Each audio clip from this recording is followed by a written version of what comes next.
Dr. Reed enters the cabin carrying his medical bag. The room is dimly lit, with only a small lamp and a green bottle of liquid on a table. The lamp is illuminating the space. Charley Parkhurst is sitting in a chair by the fireplace, head slumped to one side. Dr. Reed approaches Charley and says, "Charley, Charley, can you hear me?" But there is no response. He sets down his bag and takes Charley's pulse, shaking his head, sighing. "I'm sorry, Charley. You're gone." The doctor stands, taking a closer look at Charley. He notices the bandages around his neck and the telltale signs of throat cancer. He whispers, "You fought a good fight, old friend."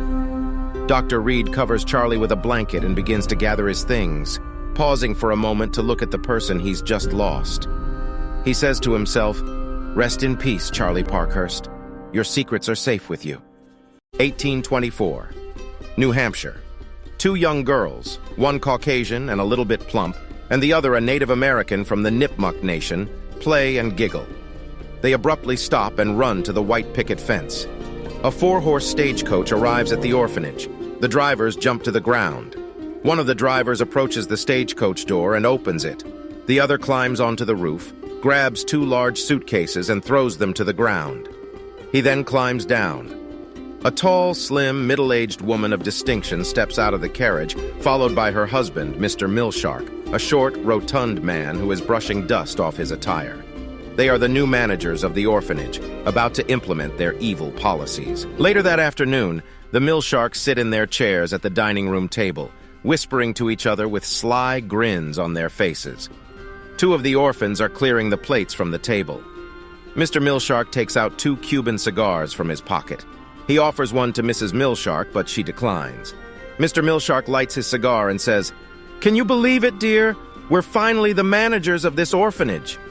Mrs. Millshark responds, "I know, it's perfect. The children are completely at our mercy." Mr. Millshark continues, "Exactly. We can finally put our plan into action, take control, and we can start making some real money." Mrs. Millshark, pressing the creases down on her dress, said, "We'll sell them off to the highest bidder, use them for cheap labor. The possibilities are endless." Mr. Millshark, grinning, replied, "And no one will ever suspect a thing. We'll make sure to keep up appearances, play the role of loving caretakers, and we'll make sure to isolate them from the outside world. No one will ever know what we're doing here. We'll also increase the workload and punishment for any misbehavior. I'll start by cutting the funding for education and nutrition to the bare minimum." Nurse Tyler enters the dining room, followed by a 15-year-old girl named Charley and a short, stunted male known as Little Tim the Mouse. Charley places a bowl of hot rabbit stew at Nurse Tyler's place. Sitting in her seat, Nurse Tyler asks, "Do I hear cost-cutting?" Meanwhile, Mr. Millshark enjoys the flavor of his Cuban cigar and blows smoke rings into the air through his oval-shaped lips. "Yes, your eavesdropping is quite correct. I have gone through the books and figures don't lie. The orphanage is heading towards bankruptcy. We're going to have to make cutbacks." Nurse Tyler dipped her bread into the stew, blew on the liquid to cool it down, and then took a delectable sip. Turning to both the Millsharks, she said, "Oh, great, because cutting costs is exactly what orphaned children need. We're just trying to keep the orphanage afloat. We have to make some tough decisions." Nurse Tyler looked concerned. "Well, I'm sure the children will be comforted to know they're just items on a budget sheet. Bravo.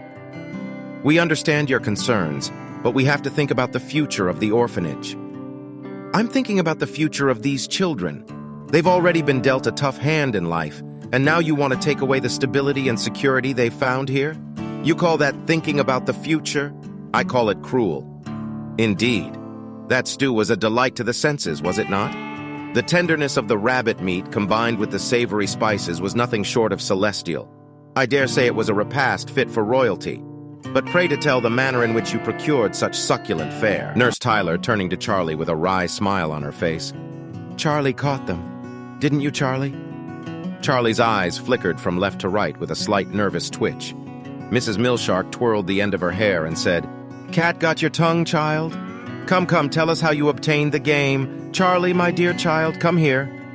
Charley approached the table. "Charley, have you heard of the crime of poaching rabbits?" "Yes, Mrs. Millshark.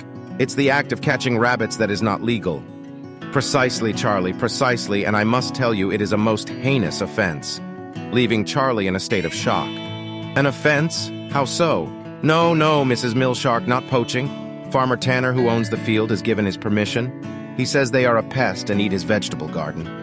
Mrs. Millshark continued, Don't be truculent with me, young lady. Poaching, I must insist. Some engage in this practice without a second thought. It is a blight upon our society, and it is a hanging offense. Charley gasps in shock. Nurse Tyler interjects, Please don't scare the children. Mrs. Millshark responds, I'll do more than just scare them. Mr. Millshark continues, Yes, my child. The law is clear on this matter. Those who would perpetrate such a crime must be punished and made to pay the ultimate price. Charley nods, wide-eyed. Mrs. Millshark, continuing, But fear not. We have laws to protect us and ensure that justice is served. And it is up to every one of us to uphold these laws and to protect the innocent creatures that dwell within our lands. Charley nods and stands in quiet contemplation. Little Tim the mouse interjects, Charley poached nothing. Mrs. Millshark responds, Don't backchat me, young man, or you'll feel my cane. Little Tim the mouse retorts, Well, she never. Anyway, we hate you. Fanning herself. Oh my, Mr. Millshark. Don't just sit there like a stuffed dodo. Take this urchin in hand and do or say something. Mr. Millshark stands up and grabs the offending child by his collar and yanks him across the table. Tim the mouse begins to scream. Nurse Tyler is in a state of panic. Stop this madness. This boy has an illness. He can't help himself. He just blurts things out. Then we'll have to beat this affliction out of him. Millshark picks up his cane. Bending Tim the mouse over the table, he raises his arm, ready to beat him on his back. Charley leaps up and tries to grab his hand, but is thrown to the ground. The thrashing begins. 12 strikes are administered. The mouse holds up, grimacing but without a murmur. Sweating, he lets go of Tim. Mrs. Millshark. That's enough. Come, my dear, let us to our rooms. Turning to Nurse Tyler. In the future, we shall eat in our room. The children and Nurse Tyler are silent and stunned by this display of anger. Chapter 2. A dimly lit dormitory within the walls of the orphanage. The room is filled with small bunk beds, each occupied by a child who has known nothing but hardship and sorrow. In the corner of the room, 3 children huddle together, their voices a hushed whisper in the still of the night. Charley Parkhurst, the eldest of the trio, stands tall and defiant. Little Wing, her face streaked with tears, and the third child is Tim the mouse, no more than 10 years old, who sobs, his body racked with pain from a recent beating by the cruel staff of the orphanage. Charley strokes Tim's hair. Hush, Tim. The Millshark's cane may have struck you, but it shall not break you. We are strong, the 3 of us. Tim wipes the tears from his eyes. But what shall we do? We cannot stay here at the mercy of those cruel Millsharks. They'll beat us daily, and for what? A roof over our heads and scraps to eat? Little Wing wiping her nose on her sleeve. We could run away, Charley. We could leave this place behind and start anew. There must be a better life beyond these walls.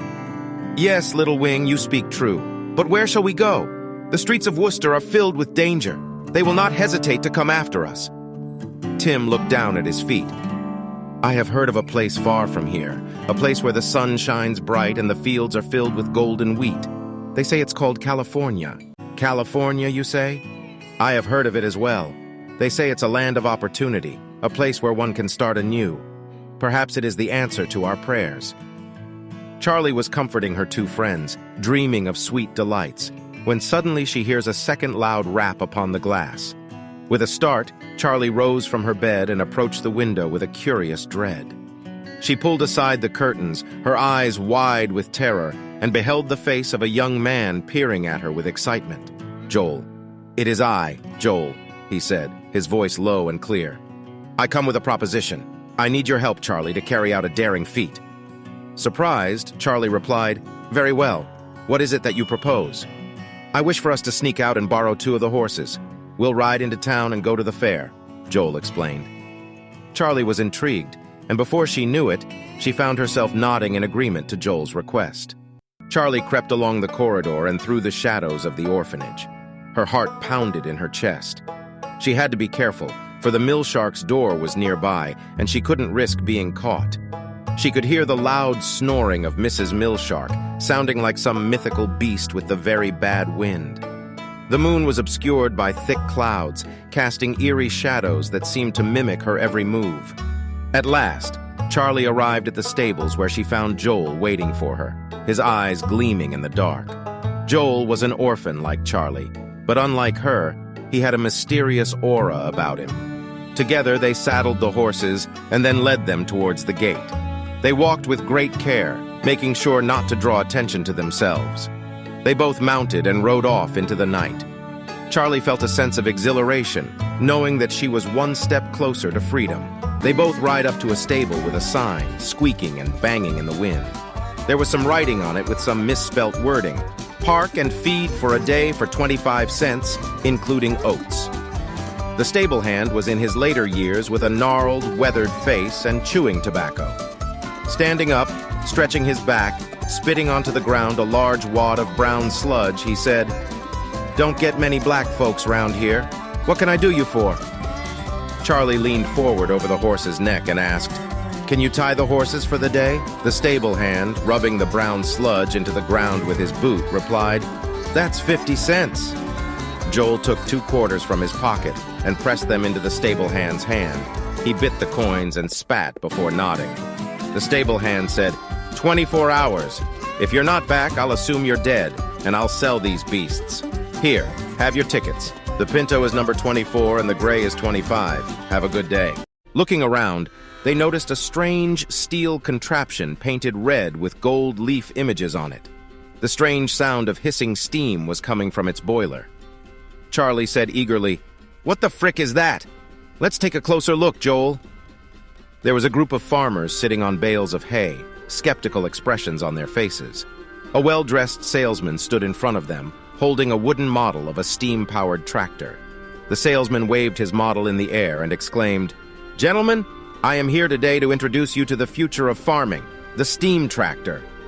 Farmer 1 looked very skeptical and said, "Steam power? My arse. We've been using horses for years. They ain't never let us down." The salesman replied with enthusiastic vigor, "That may be true, but the steam tractor has many advantages.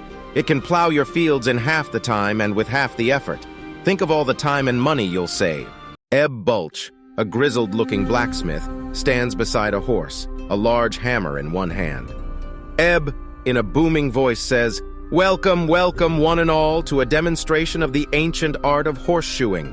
The crowd murmurs. Ebb, holding up the hammer, says, "This, my friends, is the key to our success. A blacksmith's hammer, forged from the finest iron, tempered to withstand the heat of the forge, and blessed by the gods of fire and steel." The crowd chuckles. "Behold," exclaimed Ebb, pointing to a pile of horseshoes, "these, my friends, are the unsung heroes of the horse world.